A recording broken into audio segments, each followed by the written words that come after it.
बेहद भावुक करने वाला क्षण है। और ये देखिए तस्वीरें आपको दिखा रहे हैं, ये बेहद ही गमगीन करने वाली तस्वीरें। उनकी बेटी को आप देख रहे हैं, जनरल बिपिन रावत की बेटी मुखाग्नि उनको दी जा रही है। ये देखिए, सबसे बड़े योद्धा को देश में हर कोई श्रद्धांजलि अर्पित कर रही है। उनकी बड़ी बेटी कृतिका रावत, मुखाग्नि उनको दी जा रही है। 17 तोपों की सलामी भी जनरल बिपिन रावत को दी जाएगी।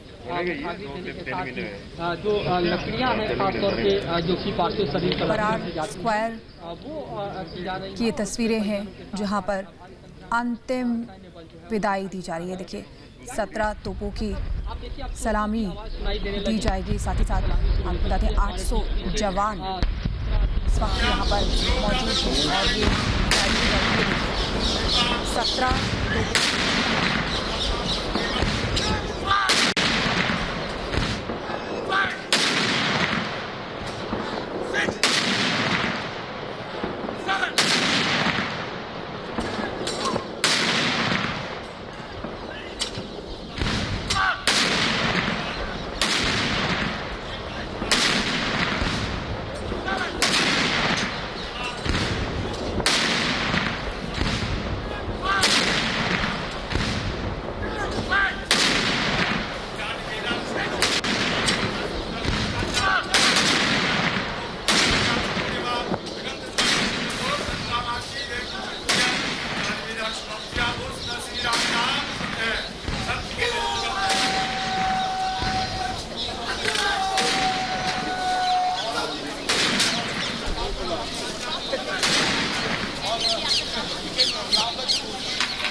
तो देखिए जनरल बिपिन रावत और उनकी पत्नी मधुलिका रावत दोनों का अंतिम संस्कार किया गया। 17 तोपों की सलामी दी गई। हर कोई आज जब उनकी अंतिम यात्रा निकल रही थी ये नारे लगा रहे थे। दिल्ली वासियों ने ये नारे लगाए, जब तक सूरज चांद रहेगा जनरल बिपिन रावत का नाम रहेगा। और हो भी क्यों ना, देश के पहले CDS chief of defence staff general Bipin Rawat देश की आन बान और शान। उन्होंने ये बताया आने वाली पीढ़ी को कि किस तरीके से जिया जाता है और किस तरीके से जो भी कुछ उन्होंने सेना के लिए किया है हर कोई उसका ऋणी रहेगा। इतिहास के पन्नों में दर्ज हो चुके हैं जनरल बिपिन रावत। उनकी पत्नी मधुलिका रावत उसके बाद जो है हम आगे का जो शहीद सैनिकों की पत्नी उनकी देखभाल और उनको देखा करती थी। वेलफेयर एसोसिएशन से वो जुड़ी हुई थी, उनकी प्रेसिडेंट थी। दोनों की शख्सियत ऐसी कि हर कोई उनसे प्रेरणा ले। ये उनकी बेटियां आप देख सकते हैं, जनरल बिपिन रावत की दोनों बेटियां कृतिका रावत और तारिणी रावत। बेहद भावुक कर देने वाले क्षण हैं। क्या अंदर सोच रही हैं, शायद अंदाज़ा लगाना, समझ पाना बेहद मुश्किल है, बहुत मुश्किल है। लेकिन एक गर्व उनके चेहरे पे आप सभी को दिखाई भी दे रहा होगा, जिस तरीके के जनरल बिपिन रावत रहे हैं। 16 मार्च 1958 में जन्मे जनरल बिपिन रावत उत्तराखंड के पौड़ी में एक गढ़वाली राजपूत परिवार में उनका जन्म हुआ था और काफ़ी लोग, बहुत लोग उत्तराखंड से भी आए हैं अपने हीरो को अंतिम विदाई देने, अंतिम सलामी देने, अंतिम दर्शन करने। हर कोई एक झलक उनकी पाने को बेताब था। बिल्कुल, लेकिन ये तस्वीरें आप देखिए, ये तस्वीरें जो हम दिखा रहे हैं, मुखाग्नि दे दी गई है और देखिए जनरल बिपिन रावत और उनकी पत्नी यानी कि मधुलिका रावत को एक ही चिता पर मुखाग्नि दी गई है। उनकी जो पार्थिव देह है एक ही चिता पर मुखाग्नि दी गई है। ये वाकई में बहुत ही भावुक कर देने वाला इस वक्त पल। नम आंखों से हर कोई अब बस उनको अंतिम विदाई, जिस अनंत सफर पर वो निकल चुके हैं। हमारे साथ इस वक्त मेजर जनरल जीडी बख्शी भी जुड़ चुके हैं। सर, इस अंतिम वक्त में जब वो अनंत सफर पर निकल चुके हैं, क्या कहेंगे, कैसे उन्हें याद करेंगे?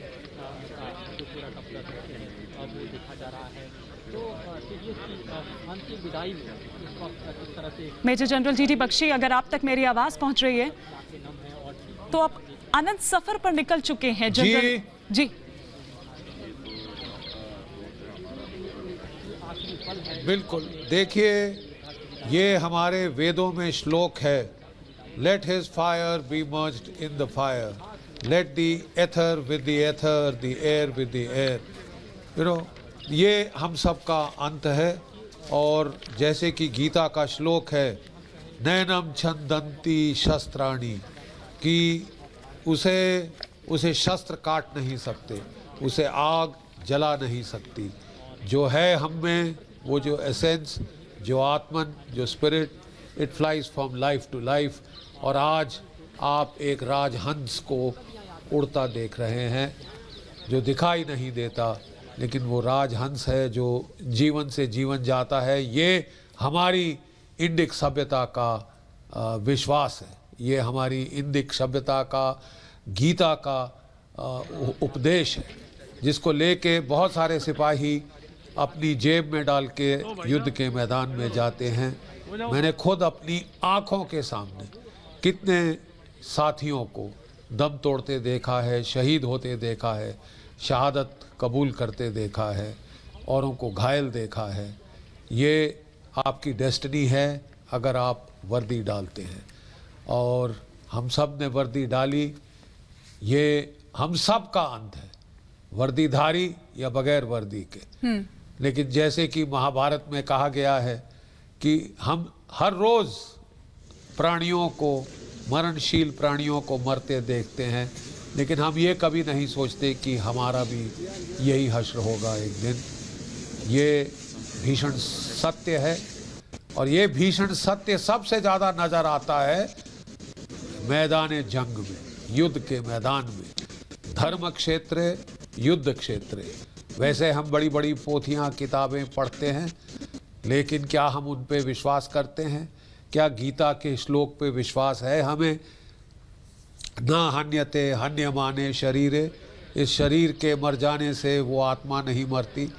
ये आपको पता चलेगा जब आप लड़ाई के मैदान में जाएंगे। मैदान जंग में साक्षात मौत सामने होती है और क्वेश्चन करती है आपके फेथ, आपके बिलीव को। क्या डू यू बिलीव? जो नहीं मानते वो कायरता दिखाते हैं, जो मानते हैं वो अपने भय के ऊपर जाते हैं, अभय हो जाते हैं और वीर गति को प्राप्त होते हैं, बड़े कारनामे करके जाते हैं।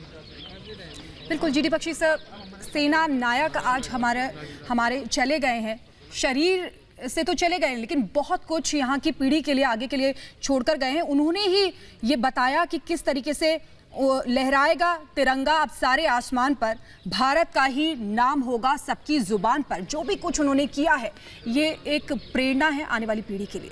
सर देखिए, जनरल बिपिन रावत एक कॉम्बैट सोल्जर, मैं सर माफी के साथ आपको रोकना चाहूंगी। सोल्जर के सोल्जर थे। ठीक ठीक ठीक है सर, आप कंटिन्यू करिए। जी, अच्छा। देखिए, मैं कह रहा था जनरल विपिन रावत एक कॉम्बैट सोल्जर थे, एक के बाद एक के बाद एक वो रण क्षेत्र में अलग अलग रण के मैदानों में उनको सर्व करने का जो है जो बहुत सुनहरा सुअवसर प्राप्त हुआ। उन्होंने उसमें बहुत अच्छा किया, तभी वो रैंक पर रैंक चढ़ते गए, फौज की सीढ़ी चढ़ते गए, जब तक वो उत्तम शिखर पर पहुंच गए एज आर्मी चीफ। और वहाँ नॉर्मली आखिरी मुकाम होता है एक यंग ऑफिसर का जो ज्वाइन करता है Indian army, the highest he can rise two is the chief of the army staff. वो एक कदम आगे गए, वो भारत के पहले चीफ ऑफ डिफेंस स्टाफ बने, जो कि अपने आप में एक बहुत भारी अचीवमेंट और उपलब्धि थी। और चीफ ऑफ डिफेंस स्टाफ बनकर उन्होंने जो बदलाव का एक पैराडाइम शिफ्ट आशर इन कर दिया, वेपन्स एक्विजिशन प्रोसीजर्स में, इंटीग्रेशन में वो लग गए। और वो चाहते थे कि जो 17 हमारी सिंगल सर्विस कमांड्स हैं वो 2 साल के अंदर उनको रिड्यूस करके 4 जो हैं जॉइंट कमांड्स में बदल दें। ये इतना बड़ा, इतना स्वीपिंग चेंज था कि बाकी लोग सहम गए साहब, बिल्कुल सहम गए कि साहब इतनी जल्दी इतना खतरा चीन का, पाकिस्तान का मंडरा रहा है, क्या हम इतनी सिस्टेमिक ऑर्गेनाइजेशनल टर्बुलेंस क्रिएट करना चाहते हैं युद्ध के पहले? क्या वो सही होगा? क्या वो प्रूडेंट होगा? बट वो अपने विजन पे, अपनी सोच पर वो अडिग थे। एक बार उन्होंने मुझे कहा, जीडी जनरल बख्शी, मैं कोई इलेक्शन जीतने फौज